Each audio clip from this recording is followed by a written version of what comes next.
Lahat ng tao ay may pangarap sa buhay. Mga pangarap na gustong maabot. Yun nga lang, hindi lahat nagtatagumpay. Karamihan kasi sa mga tao, ang alam lang gawin ay humiling. Na sana ganito, na sana ganyan, pero wala naman silang ginagawang aksyon. Mga tamad na akala nila matutupad yung pangarap nila kapag ka hiniling lang. Hindi totoo ang genie, kaya huwag kayong puro sana sa mga buhay ninyo. Kumilos kayo, gawan niyo ng paraan para maabot niyo yung mga bagay na gusto niyo. Kung tamad ka at hanggang ngayon, palamunin ka pa rin sa bahay ninyo, malamang isa ka doon sa mga taong puro sana lang sa buhay. Sabi nga ni Elon Musk, ang pinakamalaking pagkakamali na nagagawa ng tao ay ang tinatawag nilang wishful thinking. Ito yung paniniwala na lahat ng bagay na iniisip mo ay mangyayari kahit pa sobrang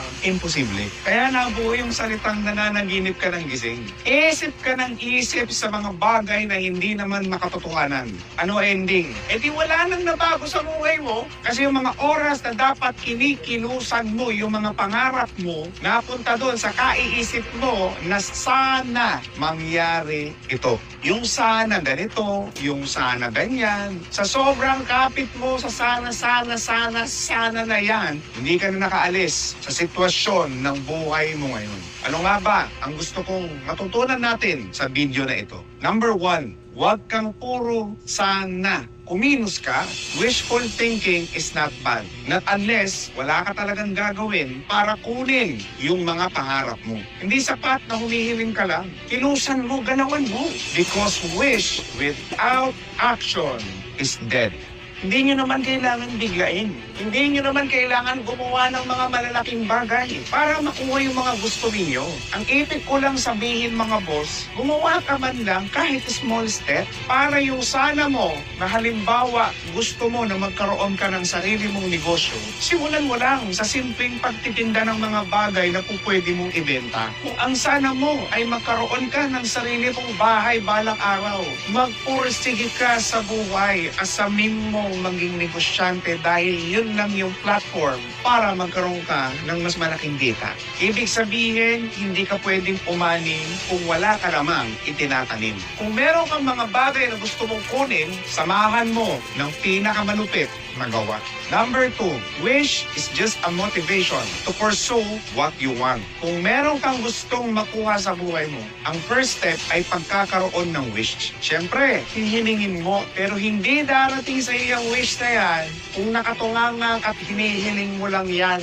Huwag mong iaasa sa ibang tao o mga bagay yung pangarap mo. Kung nag-iisip ka ng mga bagay na imposible na gusto mong mangyari sa buhay mo, gagawa ka rin ng mga bagay na imposible. Bagay na imposible na maaaring labas na sa kapasidad mo sa ngayon. Maaaring hindi ka lang pamilyar dyan sa mga bagay na gagawin mo sa ngayon, pero darating ang panahon, yung mahirap na ginagawa mo ngayon, dadali din yan. Walang iniba yan kung nasa trabaho ka, kung ikaw ay isang OFW. Lalo umpisa mahirap din naman eh. Parang imposible na magawa mo yung mga task na pinagagawa sa'yo. But eventually, dahil nag-accumulate na ng time, nag-accumulate na ng experience, ano nangyari? Gumali na sa iyo yung mga bagay. Ganun din ang daan papunta sa pangarap. Sa una mahirap, sa una imposible. But as long as meron kang mga small steps na ginagawa, eventually, dadali yan. Don't just imagine things in your life. Make it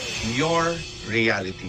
Dapat, alam mo to, kapag ka may hiniling ka, ikaw mismo ang gagalaw at gagawa ng paraan para makuha mo ito. Huwag mo lang basta't hihilingin yan. Kinikilusan kasi yan.